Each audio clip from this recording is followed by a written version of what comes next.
Esse Chris Pavlovs, não sei nem se é o nome desse cara. Ele é o CEO do Rumble. Ele postou a mensagem. À esquerda está o tweet em inglês. À direita está traduzido, mas não dá para traduzir o texto dele, né? Mas com o que foi postado dá para saber.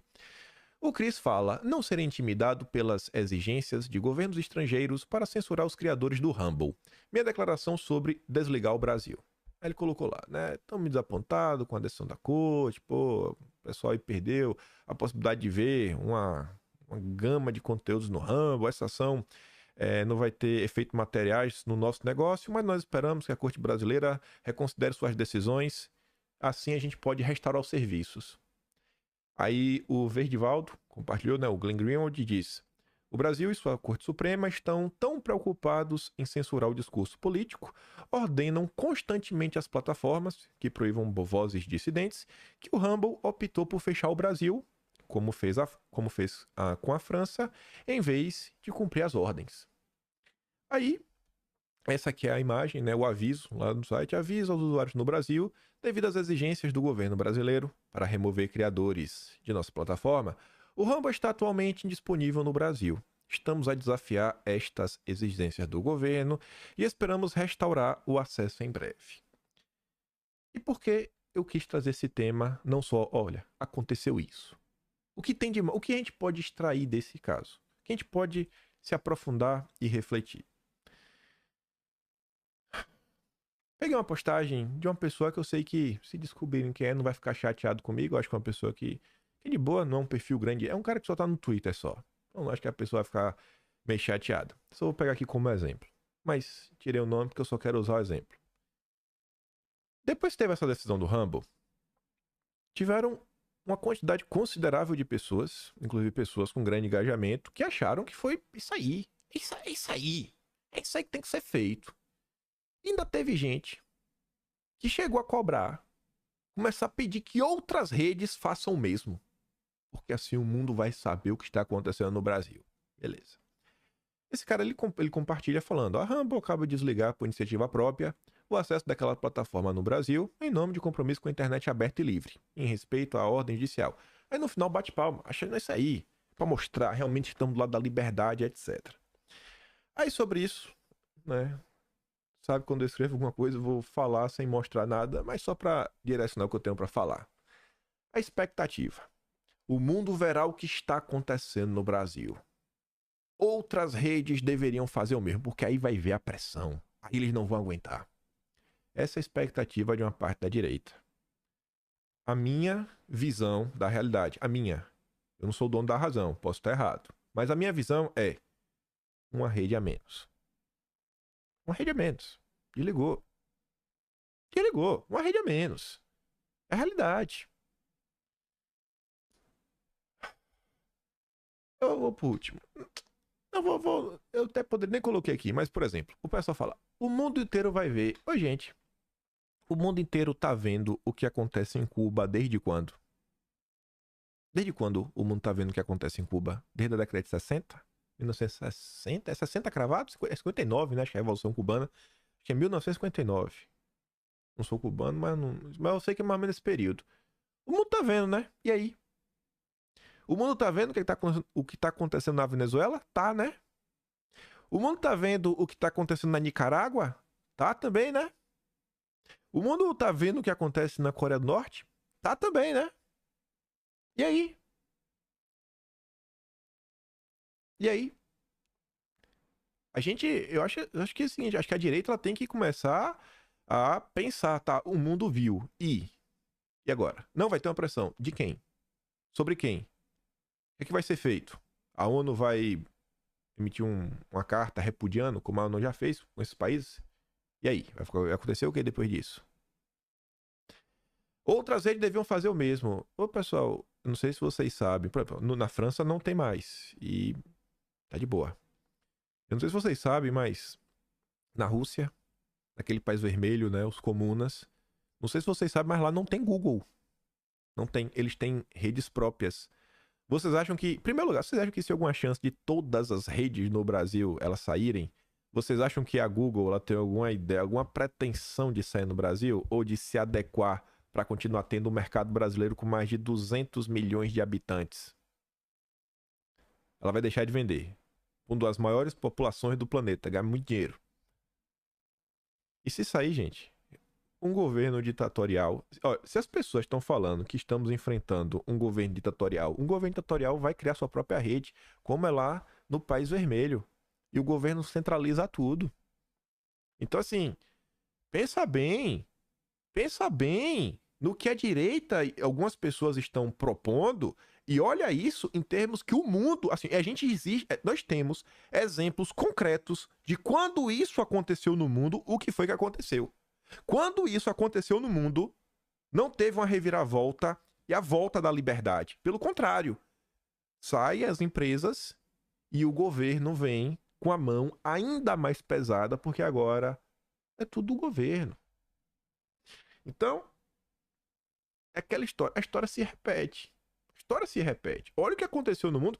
No Brasil, se seguir por essa linha, vai se repetir o que aconteceu. Não vai melhorar, vai piorar. E por isso que eu coloquei nenhuma autocrítica. Porque tá tudo isso acontecendo e ninguém tá se perguntando, cara, mas e aí? E até para falar sobre isso, nenhuma autocrítica, eu quero voltar nesse organograma que eu já mostrei algumas vezes. Eu fiz isso daqui ano passado.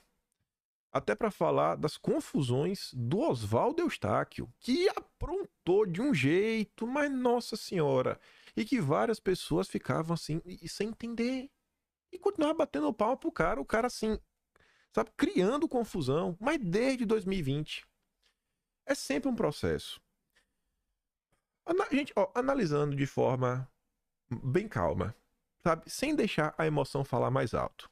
Eu vou só olhar alguns casos de 2020, 2021, de pessoas que eu sei que a direita realmente não gosta, que é pra ninguém ficar chateado. Quando teve lá, lembra da Sarah Winter, né? A Sarah Winter, ela, assim, a justiça emitiu uma ordem judicial e depois a Sarah Winter, lá com a turma do 300, fez aquele negócio com fogo, depois fogo de artifício, etc, tudo mais, ou primeiro a Sarah Winter, fogo, etc, fogo de artifício, gritaria, e aí veio a ordem judicial. E sempre que a turma vem, mas vem, assim, a retaliação do sistema é implacável, daquele jeito que vocês conhecem. Quando, depois lá, né, veio Roberto Jefferson, dia 7 de setembro, que ia fazer, que ia acontecer, foi até 2021, que ia fazer, que ia acontecer, etc, tudo mais, papapá, pipipi. A ordem judicial, ela veio primeiro, o Roberto Jefferson começa a gritar, etc, e vem depois. Eu tô querendo falar, nesse exemplo tem muitos outros. O próprio Roberto Jefferson também. Ah, o judiciário está se agigantando e agora o judiciário vai decidir se o presidente da Câmara, o presidente do Senado pode tentar uma nova reeleição. Foi ali no final de 2020, com o Alcolumbre, com o Rodrigo Maia. Mas o STF ele começou a discutir isso do nada ou foi porque o PTB entrou com uma ADI para perguntar se era constitucional ou não? Então, o Roberto Jefferson, ele incentivou, ele questionou a corte. Óbvio que a corte vai debater. Você questionou? Foi você, cara. O Rodrigo Maia, nem o Alcolumbre, eles não fizeram nada. E foi gerado, sabe, uma grande confusão. E esse padrão, às vezes, ele se repete. E a retaliação é sempre implacável. E muitas vezes, você vê que ela gera debates jurídicos. Se olha, isso aqui tá de acordo, não tá de acordo? Será que a retaliação deveria ser tão intensa assim? Será que tá sendo justa, né? Juristas, às vezes, ficam com dúvidas. E vocês veem aqui que eu estou medindo palavras. E mesmo medindo palavras, eu acho que vocês conseguem entender o que eu tenho para falar. E eu volto mais uma vez, porque esse exemplo do Rumble é um exemplo. Lá atrás, quando veio, aí teve os canais. Aí todo mundo, Kim, você tem que criar um canal do Rumble, você tem que fazer isso, você tem que fazer aquilo outro. E na minha cabeça era tão óbvio que eu falava, olha só, pessoal, na minha cabeça, eu pensando comigo, se eu for banido do YouTube, eu vou ser banido de todas as redes. Então, não é ter uma rede a mais que vai me salvar. Eu tenho que dar um jeito de sobreviver. Você já sabe, quando eu digo aquele país vermelho, você já sabe do que eu tô falando. Quando eu falo de ferramenta, eu tenho certeza que você já sabe do que eu tô falando. Eu tento ir e não deixo de comentar nada. Se tem alguém que comenta sobre o assunto, sou eu. O Atlas tem pra provar. Então, gente, de coração, a turma precisa respirar um pouco. Ah, não vou me dobrar. Ah, não vou fazer isso. Ah, todo mundo é livre pra fazer o que quiser. Mas, pra mim, o que eu vejo são derrotas. Eu não quero perder, eu quero vencer. Você vai se dobrar? Cara, eu me moldo. Mas não é se dobrar. Eu vou por aqui, vou por aquilo outro. Quantidade de assunto que a gente comenta aqui, me perdoa, não tem ninguém que comente na quantidade igual. Diariamente, a quantidade de notícias. Olha aí. Às vezes umas 30, 40 notícias, né? Porque às vezes tem um slide tem 2, 3 páginas. Então pare e pense isso. E é sempre assim. Começa de uma forma legítima. Existe uma insatisfação legítima. Aí começa a tirar um hype em torno de algum assunto. Aí vem aquela coisa do like, surgem os heróis. Aí começa a propor algumas ações. Daqui a pouco aparece o Salvador, né? Que é o super-herói. Ação gatilho. Vem a retaliação do sistema. E a retaliação do sistema gera mais insatisfação.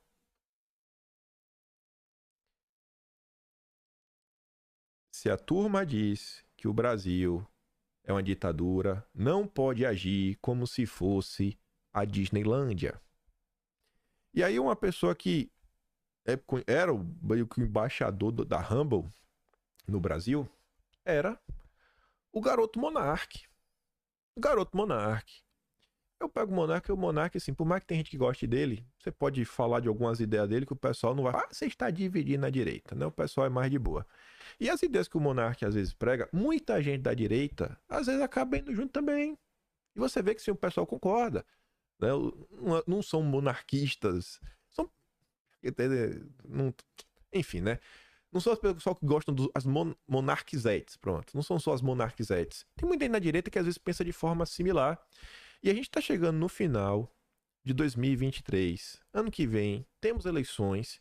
Eu acho que mais do que nunca é momento da direita ela refletir, cara, qual o caminho que a gente quer seguir, onde a gente quer chegar, o que a gente realmente vai fazer em termos práticos. Ah, falar o que é importante. Eu acho que mais do que ninguém, eu confio na informação, mas na informação para mostrar para as pessoas porque a direita é mais importante. E a cada 2 vezes, né, a cada 4 anos, de 2 em 2 anos, a gente tentar colocar mais pessoas na máquina, que a gente vem colocando. Eu mostrei, acho que tem 2 dias, a quantidade de pessoas eleitas, a quantidade de candidatos que existiam em 2014. Não foram nem os eleitos, de candidatos que existiam. Em 2018 tinha uma base de 40. Agora tá chegando em 100. Vem 2024, vem 2026. É um processo. E tá indo. Enquanto a gente não tiver maioria, a gente vai ficar perdendo várias vezes. E vez ou outra a gente vai ter uma vitória, como foi a emenda do Eduardo Bolsonaro lá na LDO. Uma baita vitória.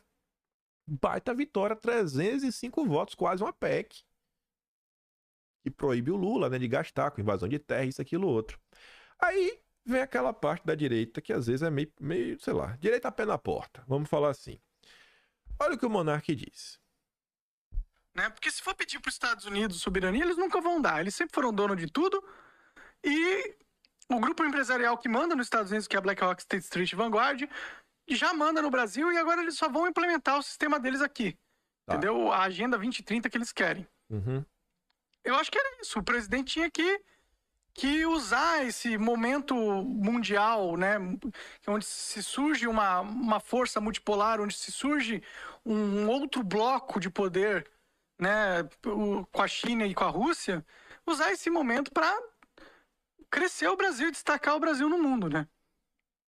Eu acho que isso seria o ideal. O Lula até que tenta fazer isso, de certa forma. Ele não dá muita moral para o Zelensky, entendeu? Ele faz reaproximações e tá dando moral para a Rússia. A política externa do governo Lula não tem sido de todo ruim, não. Mas a política interna foi de entreguismo total, né? A política externa do governo Lula não tem sido tão ruim assim, não. E a gente chega no final do ano, dá para olhar, e eu não acho que a gente vai conseguir resolver um problema se a gente não entende esse problema. Acho que a gente não vai conseguir se a gente não conhece. E aí eu coloquei ali basicamente os 4 tópicos que Monark propõe, né, no seu áudio. Ele mostra que ele está preocupado, né, em defender a soberania brasileira, logo no início do áudio, ele está preocupado com isso. Depois ele critica a BlackRock, critica a Agenda 2030, né, falando que esses grupos querem implementar. Depois ele defende, poxa, tinha que usar esse momento, né, atual, né, da questão da multipolaridade, tentar colocar o Brasil também como um desses players. A diferença de multipolaridade, assim, o contrário de multipolaridade seria unipolaridade, um único polo mandando em tudo, seria um governo global. Multipolaridade, em tese, seriam blocos, né, hegemônicos, conseguem também se impor, blocos soberanos. Então ele meio que defende. E no final ele termina com essa linda frase: a política externa do governo Lula não tem sido de todo ruim, não. Mas vamos por partes. Vamos olhar aquele início, né? Monark diz defender a soberania do Brasil, mas sempre olhando naquela linha de baixo, né? Mas a política externa do Lula não tem sido tão ruim assim, não. Tá certo. Agora, no mês de dezembro, tivemos a COP28. Na verdade, isso aqui o Lula falou no dia 30 de novembro, no último dia. Eu postei dia 2. O Lula, mais uma vez, esta daqui foi a 8ª vez, neste ano de 2023, a 8ª vez que o Lula repetiu esse discurso. Ele muda uma palavra e outra, mas o mesmo discurso. 8 vezes em 2023. Eu, sinceramente, acho que é preciso ter... Primeiro, é preciso que as lideranças políticas do mundo tome decisões mais corajosas e mais rápidas. Ou seja, nós precisamos ter uma governança global para ajudar a cuidar do planeta. Porque se você tomar uma decisão qualquer em benefício do mundo e ela tiver que ser votada internamente pelo seu Congresso Nacional, significa que ninguém vai cumprir. Eu, sinceramente, acho que é preciso... Se o Congresso tiver que aprovar, ninguém vai cumprir. Ou seja, vamos dissolver o Congresso. Uma ordem que vem de cima para baixo. Isso parece soberania nacional para vocês? Lula fala em governança mundial ligada à ONU para resolver questão climática e forçar países a cumprirem regras. Isso daqui foi em agosto. Lula falou isso 8 vezes ao longo do ano. A própria Globo, o próprio G1 tá ali, ó. O princípio da soberania impede. A soberania nacional impede que isso aconteça. Atualmente, nenhum Estado ou organização internacional pode obrigar uma nação a cumprir ordens do direito internacional ou de tratados. Qualquer tentativa nesse sentido é vista como violação da soberania nacional e pode levar a conflitos, inclusive, né? Conflitos grandes. No Atlas de agosto, na página 300, tem um capítulo só sobre isso. Lula contra a soberania nacional, que tem todas as falas, essa de agosto para trás, essa e mais 7. Fora, em 2022, na COP27 e na sabatina do Lula no Ilhan Vac e em 2021, tudo lá, todas as vezes que o Lula relativizou a soberania nacional. Mas vamos voltar aqui então, volta para aqui. Então, o primeiro passo. Monark diz defender a soberania nacional, enquanto diz que o político externo do Lula não tem sido tão ruim assim não. Você vê a incoerência? Você vê a incoerência? Então, assim, pra gente entender algumas coisas, a gente tem que ter informação precisa. O Monark, ele fala que, não, eu fui censurado porque eu falo verdades que incomodam. Que verdade, cara? Tu mente. Tu mente, irmão. Tu é mentiroso. Porque tu finge defender a soberania nacional, mas a tua política externa, a política externa do Lula, é exatamente que faz o contrário do que tu disse que quer. E eu acho que isso entra nessa questão do que eu tô falando, de você ver o que você fala. O Monark acha que coragem é xingar o Flávio Dino, enquanto mente sobre o que o Lula tá fazendo. Cara, você não tá sendo censurado pelas informações super importantes que você falando. É muito mais pela forma como você fala. A forma como você fala. Aí depois o Monark critica a BlackRock. O mesmo cara que diz que a política externa do Lula não tem sido todo ruim. Vamos falar sobre isso. Antes de falar sobre a BlackRock, não sei se vocês vão lembrar, é que eu não vou... Eu vou dar play no vídeo, para não me chamar de mentiroso. Mas vamos lá.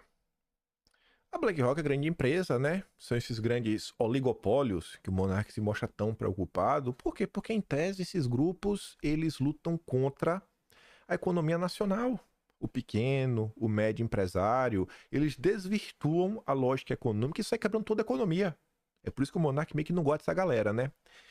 O mesmo Lula que tem a política que não tá de todo ruim. Vamos relembrar o que o Haddad falou lá no Fórum Econômico de janeiro? Enfim, eu acho que é uma agenda que, até como consumidores, nós temos condição de pressionar. No Brasil, em função do engajamento de algumas empresas com o governo extremista que foi derrotado, muita gente deixou de consumir os produtos dessas empresas no Brasil. Eu sou um que não consumo sem prestar atenção de quem que eu estou adquirindo o produto. Eu não compro nem um palito de fósforo de uma empresa que não tenha compromissos com essas questões. Então você vê, a BlackRock é a grande conhecida, na verdade, do seu CEO, o Larry Fink, pela sua carta de 2018, onde ele defende o ESG. A BlackRock é a grande patrocinadora da agenda ESG no planeta. E você vê que o Haddad, o ministro da Fazenda, o cara que devia cuidar da economia brasileira, ele vai para o Fórum Econômico falar que ele boicota empresas brasileiras que apoiaram o governo anterior. Então assim, o Monark ele não gosta da BlackRock porque ele defende a soberania nacional.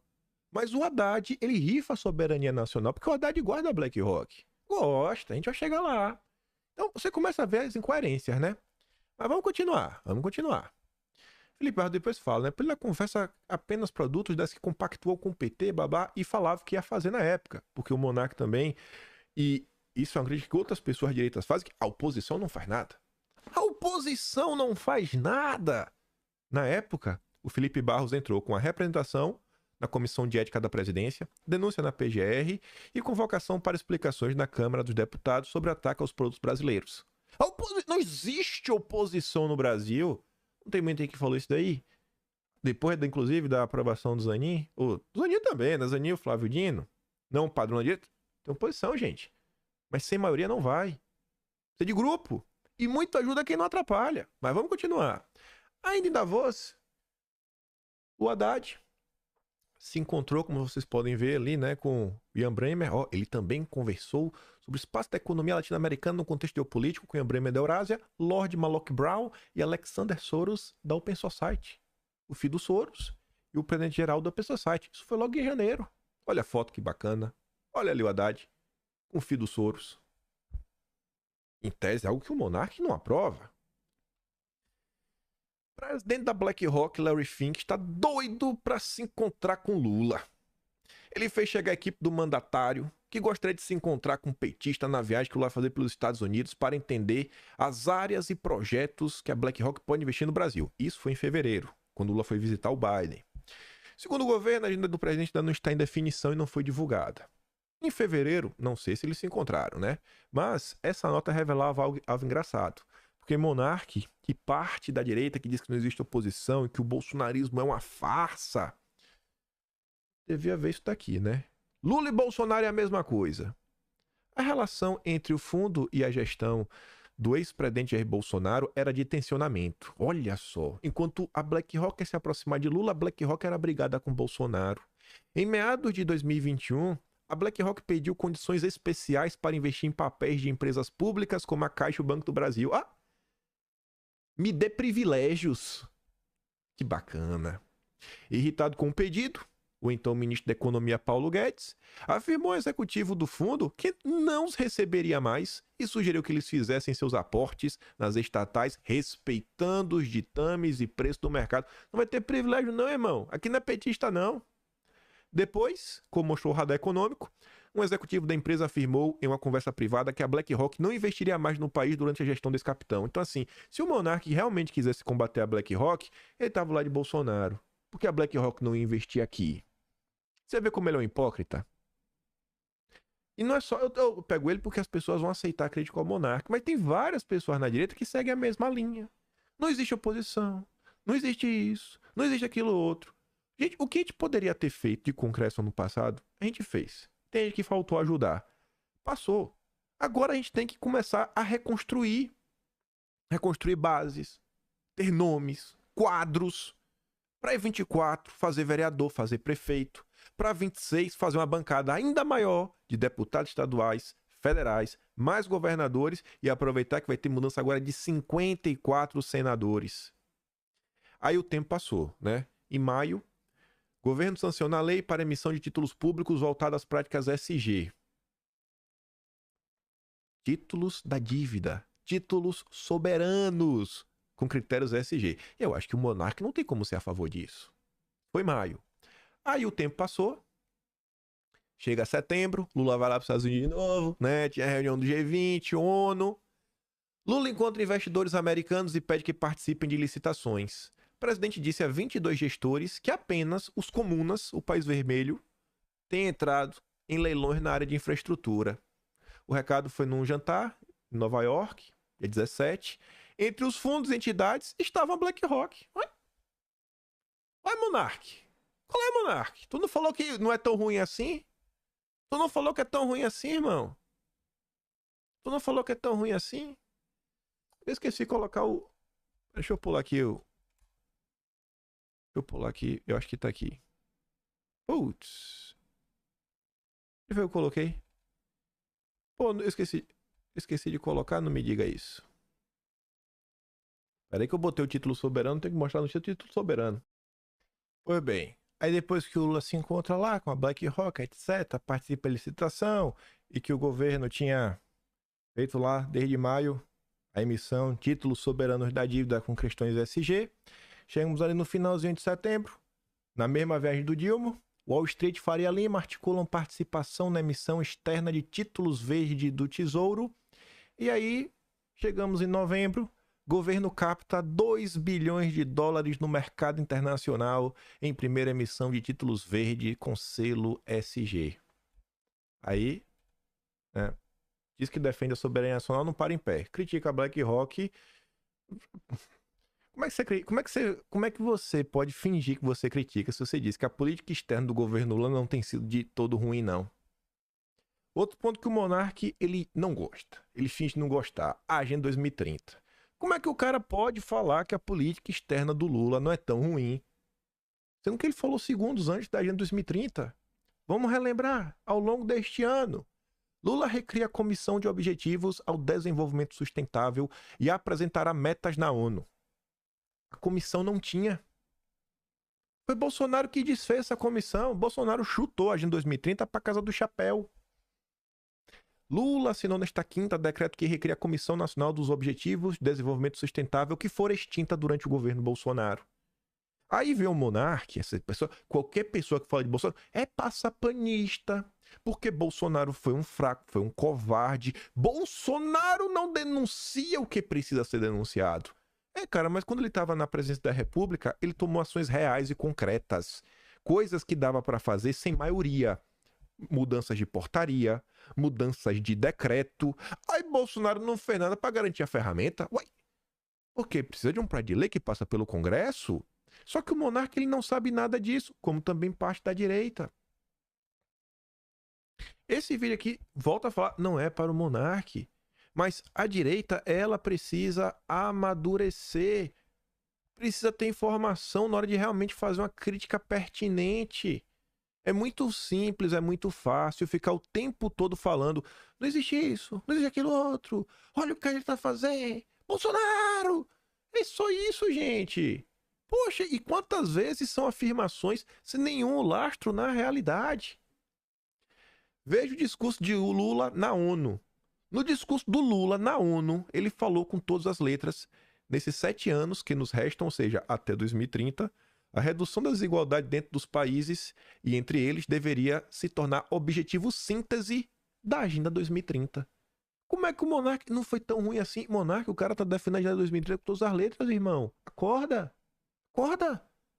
No Brasil, estamos comprometidos a implementar todos os 17, né, os ODS, e Lula conecta crises globais e surpreende com o 18º Objetivo de Desenvolvimento Sustentável Brasileiro. A Agenda 2030 da ONU tinha 17 itens. O Lula criou o 18º. Aí a gente volta pra cá. Rapaz, mas monarca, irmão, em que planeta você tá? Você fala, você grita, você fala verdades duras, né, cara? A direita que fala verdades duras, ela, não sei até que ponto ela tá ajudando com suas verdades duras. Aí o monarca defende a multipolaridade. Em tese é um mundo onde o globalismo perde. E em tese, quem está na frente do globalismo são os globalistas, é óbvio. Partido Democrata, alguns setores da União Europeia, né? O Partido Democrata, acho que todo mundo concorda. Acho que ninguém gosta dele. Nem a esquerda, nem a direita. Né? Mas o Lula não é tão ruim assim, não. Tá bom. Em 16 de agosto, o Lula teve uma ligaçãozinha com o Joe Biden. Para falar do quê? Não, continuar os esforços, né, em questões globais, prioritária para nossos dois países. Os dois líderes falam longamente sobre cooperação no clima. Bom demais, né? O presidente elogiou a liderança regional e global do Brasil no clima, incluindo a realização da cúpula amazônica e dos diálogos amazônicos para articular uma agenda comum de desenvolvimento sustentável, combate ao desmatamento, enfrentamento das desigualdades sociais e econômicas, bem como antevisto dos planos dos Estados Unidos para um próximo comércio verde, né, missão ao Brasil em setembro para promover investimentos em florestas, uso de terra e energia. Só energia verde, só floresta, tudo verde. Aí o Lula tweetou, conversei com o Bidê, falamos sobre o combate à mudança do clima, a cúpula da Amazônia, também falamos sobre iniciativa conjunta entre Brasil e Estados Unidos pelo trabalho decente. Economia verde é a espinha dorsal da relação entre Brasil e Estados Unidos, disse CEO da AmCham. Para o monarca que prega multipolaridade, o Lula tá no colo dos globalistas, não? Tá no colo dos globalistas, monarca. O Lula tá defendendo um governo único, irmão. Acorda aí, tá queimando demais. Tá queimando demais. Mas essa nota é boa. Estamos no momento que Brasil e Estados Unidos compartilham a avaliação da priorização de uma agenda, né? Clima ambiental. Hoje é a coluna vertebral da relação entre ambos. Aí essa nota comentava o seguinte: a convergência de visão de Washington e Brasília sobre a adoção de uma política de desenvolvimento econômico baseada na transição energética, na descarbonização, que o monarca sabe que isso daqui são armadilhas para destruir a indústria nacional. No entanto, é fruto de um alinhamento recente. Esse alinhamento aqui, monarca, unipolar, contrário ao que você finge defender, é algo recente. Durante o mandato do Trump, a Casa Branca menosprezou, cara, essa agenda. Ao assumir o plano de 2018, Bolsonaro endossou o posicionamento do Trump. Bolsonaro, monarca, pra você não faz nada. É um zero à esquerda. Pois bem, Bolsonaro peitou tudo isso. Foi criticado por defender o Brasil. Mas ele é fraco, né? Ele não botou o pé na porta. A partir de 2021, quando o Biden assumiu o governo americano, colocou a questão, né, como pilar central. E aí voltaram a se falar os dois países a partir de janeiro deste ano, quando Lula foi empossado e assumiu o discurso afinado com a posição do Bidê sobre o assunto. Acho que aqui tem um pouco também a ver com política internacional, porque isso aqui é uma agenda internacional. Marco temporal. O Lula vetou o marco temporal. O Lula vetou. O Judiciário derrubou, o Congresso pautou, aprovou para restabelecer o marco temporal e o Lula vetou. Quando o Lula vetou, a Sônia Guajajara falou: nós podemos considerar uma grande vitória os vetos aqui apresentados pelo Lula de reafirmar a decisão do Supremo, de garantir essa coerência do governo com a agenda indígena, com a agenda ambiental e com a agenda internacional. Então, assim, cara, é difícil sustentar que a política externa do governo Lula não tem sido tão ruim assim, não. Talvez, monarca, você está bem desinformado. Talvez se você tivesse mais informações, você podia ter um discurso mais moderado. Porque você teria informações para passar. Você não precisa ficar xingando as pessoas, ofendendo as pessoas, falando grosso, lavando a alma. Aí o monarca ele também se coloca como grande defensor da liberdade de expressão. Em 13 de abril, né, 13 dos 4, né, 13 de abril, o jornalista Alexander Burns, do Político, um jornal internacional, publicou essa nota. O plano de Lula, uma batalha global contra o trumpismo. Essa nota contava o seguinte: Lula chegou a Washington no início deste ano, no brilho de um retorno glorioso. Libertado da prisão, eleito para o novo mandato como presidente do Brasil e triunfante sobre a insurreição estilo 6 de janeiro, o populista de esquerda parecia personificar a resistência à democracia à era de extremismo. Você vê que já faz aquele floreio, né? É uma nota que corta para a esquerda. Mas, em reuniões privadas, com legisladores progressistas e líderes trabalhistas, Lula transmitiu uma mensagem terrível de acordo com 4 pessoas presentes nas discussões. Não sei se você está entendendo. Essa nota internacional do Alexander Burns, ele teve contato com 4 pessoas que estiveram com Lula quando Lula foi visitar o Biden em fevereiro deste ano. E o que é que essas pessoas puderam contar dos bastidores dessa visita? Embora demagogos venenosos tenham caído tanto no Brasil quanto nos Estados Unidos, olha como é que esse jornal se refere a Bolsonaro e Trump. Lula alertou que uma rede global de forças de direita continua a ameaçar a liberdade política. Os eleitores esmagados pela desigualdade econômica, confusos por uma torrente de desinformação nas mídias sociais, permanecem vulneráveis a figuras como Trump e Bolsonaro. Mas Bolsonaro é inútil. Lula falou em conversas privadas sobre como essas pessoas são um problema, como a direita é um problema. Não faz nada. Não tem oposição no Brasil. Bolsonaro não fala o que é importante. Ninguém fala das oligarquias internacionais. A BlackRock não ia nem fazer mais negócio do Brasil. Em Washington, o líder brasileiro de 77 anos, o Lula, fez um apelo à batalha. A esquerda precisava construir sua própria rede transnacional, disse Lula, para lutar por seus valores políticos e enfrentar crises como privação econômica e mudança climática. Olha a agenda. Mas a política do Lula não é tão ruim assim, não. A exortação de Lula representa um desafio tardio para a esquerda norte-americana. Apesar de toda a influência que exerce na política doméstica, os democratas de esquerda não conseguiram articular uma agenda transnacional distinta. Foi uma oportunidade perdida.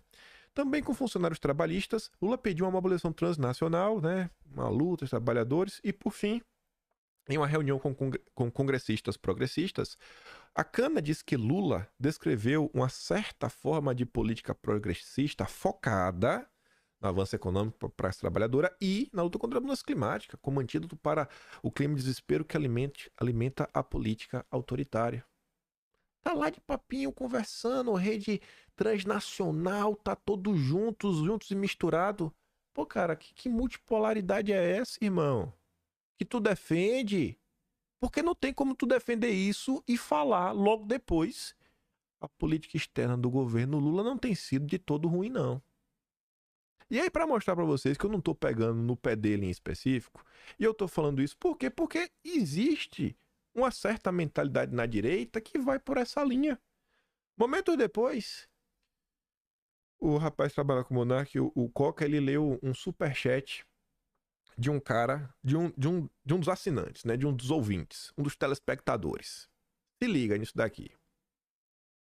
O Iolau Zulu mandou: Monark, você é o Sócrates da era moderna, além do seu tempo.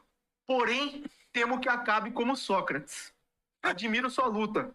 Um dia espero que enxerguem que você é talvez hoje o único com colhões de enfrentar o sistema. Abraço e força. Valeu, obrigado, cara. Mensagem muito caridosa. Obrigado, agradeço. Mas eu tô bem longe de ser o Sócrates.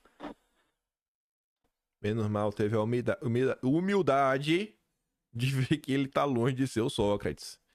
Mas vocês conseguem ver, gente. O cara, ele valoriza o Monark. O Monark lava a alma dele. Tem culhões para enfrentar o sistema. Que sistema? Que sistemas? Assim, uma coisa é falar as decisões são injustas. Uma coisa é uma decisão judicial injusta. Outra coisa é... Vocês vão entender. Quantas vezes o Monark cutucou a onça antes da onça cutucar o Monark? Quem vê primeiro, o ovo ou a galinha? É o Monark que primeiro começa, a fazer acontecer, a xingar, e depois vem a retaliação, ou a retaliação vem primeiro? Então, assim, essa história do você tem culhões, você fala a verdade, isso dá like, isso dá engajamento. Isso dá like, isso dá engajamento. Em setembro de 2021, antes do 7 de setembro, eu lembro que tava falando, pessoal, calma, isso aqui, olha aquilo outro, etc, tudo mais. E o Roberto Jefferson, não, fazer acontecer, pessoal, calma. Gente, calma. Aí, tiveram busca de apreensões. Mas quando eu falei, pessoal, calma, era o covarde. Você é um covarde. Eu falei, não, gente, não é covarde, não. É que eu não vou ficar surfando no hype. Eu não vou ficar falando o que as pessoas querem ouvir para ganhar likes, sendo que isso, em termos de grupo, se você pensa no grupo, se você não é um cara egoísta que só pensa em você, no seu like, enquanto as pessoas vão ter ele assistindo, você vai agir de forma pensada. Cara, o que eu tô fazendo vai ajudar alguma coisa? Vai ajudar alguma coisa? Deixa de ser egoísta, pô. Roberto Jefferson é um ótimo exemplo disso. Oswaldo Eustáquio, outro. Saro Inter, outro. E tiveram mais pessoas também. Que tá sempre aí, não que vai acontecer, que tem isso, que tem aquilo outro. Complicado, né? Aí, nessa linha, esse daqui só circulou na direita. Vejam só. Aquele rapaz ali de barba é o Ítalo Marcilli. Fala grosso também, né? Se impõe. Tem medo de nada. E onde é que tá o Ítalo Marcilli? Olha só. Olha quem tá com o Ítalo Marcilli nessa foto, né? O ministro. Ministro Fux, do Supremo. Aí a Natália comenta assim: rapaz, por favor, eu imploro, parem de dar dinheiro para coach. Essa galera é mestre em te agradar. É mestre de falar o que o seu coração quer ouvir. É mestre de lavar sua alma. Não lave sua alma. Esqueça isso. Assim, mas tire de vez de sua vida. Lavar a alma é ruim, gente. Pare, tá errado. A alma só se lava na igreja. Ou você e Deus. Quietinho. Em vez disso, se reúnam com amigos, desabafem, troquem referências, façam parcerias profissionais, contem piadas, ouçam música boa, tenham religião com seus corações mandarem, acordem cedo. Mas dinheiro para coach? Não. E aí, o Ítalo Marcilli é um cara que é conhecido pela proximidade que ele teve. Chegou a morar com o Olavo de Carvalho, então foi sempre um cara aí, né, da bolha do Olavo. E aí, uma pessoa que acho que vocês conhecem muito bem, que também era bem próximo do Olavo, enquanto o Olavo estava aqui entre nós, o Bernardo Kister. O Bernardo, até que conhece o Ítalo, falou o seguinte, ó, postou essa mensagem, ó, conversa com o ditador. E o Ítalo Marcilli responde: Bernardo, só pensa na ditadura, né, gordinho? Aí o Bernardo fala assim: pô, é porque a ditadura, né, não foi no teu, né, irmão? No teu, né, cara? Sobre o peso, eu já emagreço. Já o caráter... Você vê como são as coisas, né? Será que tem um sentimento de grupo? Será que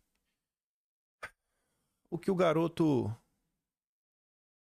Ítalo Marcilli tá planejando, será que vai trazer algum ganho em termos de grupo? Ou será que o cara tá pensando em si mesmo? O que é que vocês acham?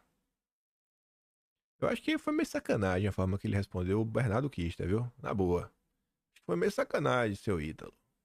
Tinha que respeitar um pouquinho mais o Bernardo. E aí, só pra não ficar na crítica e mostrar, mas se é você, então você é contra. Não pode conversar com a autoridade? Não, gente, eu acho que pode.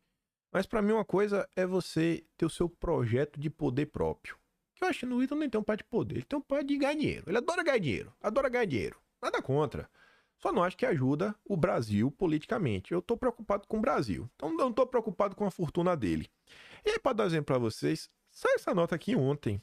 Eu vi essa nota, fiquei olhando assim, né? Eu acho que serve de exemplo aqui. Deixa só de reflexão.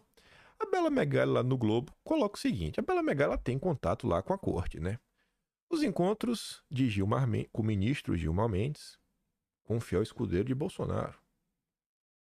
O ministro Gilmar teve nas últimas semanas 2 encontros com o ex-secretário de comunicação e aliado de primeira hora de Jair Bolsonaro, Fábio Van Garten. Um deles aconteceu no aeroporto de São Paulo, na área reservada a autoridades. A relação não é de hoje. Segundo membros do judiciário, Van Garten se aproximou de integrantes da corte desde a época do governo do ex-presidente. Olha só, nas conversas, Van Garten tem tentado reconstruir pontes entre a corte e o ex-chefe do executivo, ou seja, entre o judiciário e Bolsonaro. O que diz a Bela Megali? O ex-secunho advogado de Bolsonaro deixa claro que seu objetivo é restabelecer a elegibilidade de Bolsonaro em 2026 e contribuir para que os assessores afastados de Bolsonaro retornem às suas funções. O Max, o outro, poxa, esqueci o nome do outro agora. Os caras estavam até presos, pô. O cara também tem buscado fazer que o Supremo, né, determine a devolução, né, da ferramenta dos caras que foram presos, né, objetos desde auxiliares do ex-presidente. Integrantes da corte relataram que Van Garten passou a procurar Gilmar com mais frequência no último mês, após o climão instalado na corte, né, entre o Senado, o Jacques Vai, naquela votação, né, depois da aprovação da proposta que limita as decisões monocráticas dos magistrados. A pessoas próximas, Gilmar diz que mantém diálogo aberto com quem o procura e que tem boa relação com Van Garten. E assim, se isso aqui vai prosperar, não vai, não faço a mínima ideia. Mas aí eu acho que serve de contraponto. Pensando em grupo, e o que está acontecendo no Brasil? Será que o Ítalo Marcílio, no coração dele, ele está pensando no Brasil? Ou será que está pensando na fortuna dele? Não, gente, não tem nada de legal aqui. É só pensando. Aqui, você vê que pelo menos, pô, o objetivo do... Você vê a diferença. O objetivo do cara, segundo a Bela Megali. Pô, vamos tentar, né? Deixar o Jair elegível de novo em 2026. Pô, cara. Pô, os caras foram presos lá, é desnecessário. Deixa os caras voltar a trabalhar. Devolve lá a ferramenta pros caras. Você pode falar, eu jamais me encontraria e conversaria com essas pessoas. E é de boa, é justo.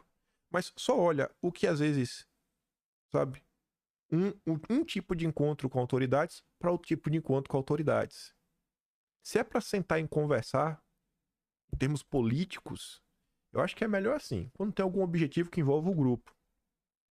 Eu acho que Bolsonaro ter seus direitos políticos devolvidos, eu acho que assim, é essencial, essencial. Quero fazer campanha pro Jair em 2026. E para falar também sobre mais coisas que às vezes são muito mais úteis do que lavar a alma, né? Pé na porta, ter culhões para enfrentar o sistema, eu acho que muito mais útil, gente, às vezes, são pequenas ações de conscientização. Exatamente o que o Haddad está falando. Exatamente o que o Haddad estava lá propondo. Então vamos ver. Vamos ver se não tem algum tipo de mudança. Após Bis e Piracanjuba, bolsonaristas querem boicote a Magazine Luiza. O Haddad quer quebrar as empresas nacionais para ajudar a turma da BlackRock. Já a turma da direita está insatisfeita com as empresas brasileiras, que muitas vezes têm até entre seus acionistas pessoas que estão no conselhão do Lula, como foi o caso da Mondelez, né, da Bis. Então, essas empresas estão meio complicadas. Aí a Sonda comenta o seguinte: para os eleitores bolsonaristas, resolveram fazer um boicote a mais uma empresa. E os apoiadores, né, se movimentaram nas redes sociais após Lusa Trajano, né, bater uma foto com a Janja. As duas estiveram em Nova York em setembro, no encontro Women-Led Cities, que promove a liderança das mulheres para a transição justa e alcance dos Objetivos de Desenvolvimento Sustentável, ODS, né? A Agenda 2030. E aí, leia esta nota, essa nova vontade dos bolsonaristas, com relação a essa nota aqui, ó, que saiu nesse mês de dezembro, saiu dia 10 agora. Saiu dia 10, agora, 13 dias atrás. Polêmica com Felipe Neto faz dona da Lacta mudar regras para contratar influenciadores. O Natelinha apurou que, entre os filtros mais refinados, as personalidades não poderão ter posição política e ideológica exposta publicamente, ter se envolvido com polêmicas em torno de preconceitos ou qualquer outra situação de preconceito e ter omitido opiniões controversas. Internamente, a avaliação que o caso Felipe Neto expôs a marca de forma danosa com boicote promovido nas redes sociais de pessoas que são contrárias ao posicionamento político do influenciador, mas trouxe lições de marketing de um país polarizado. Tá vendo aí, né?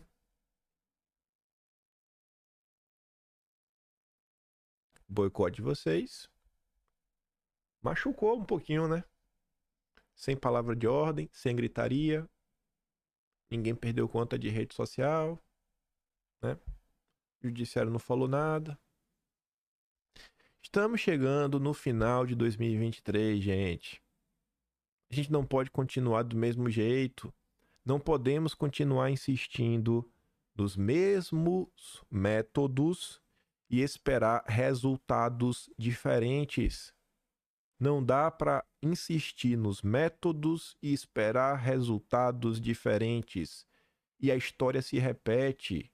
Olha a questão do Rumble. Se mais redes sociais saírem do Brasil, não vai ser um ganho, não. É só menos espaço, menos vozes.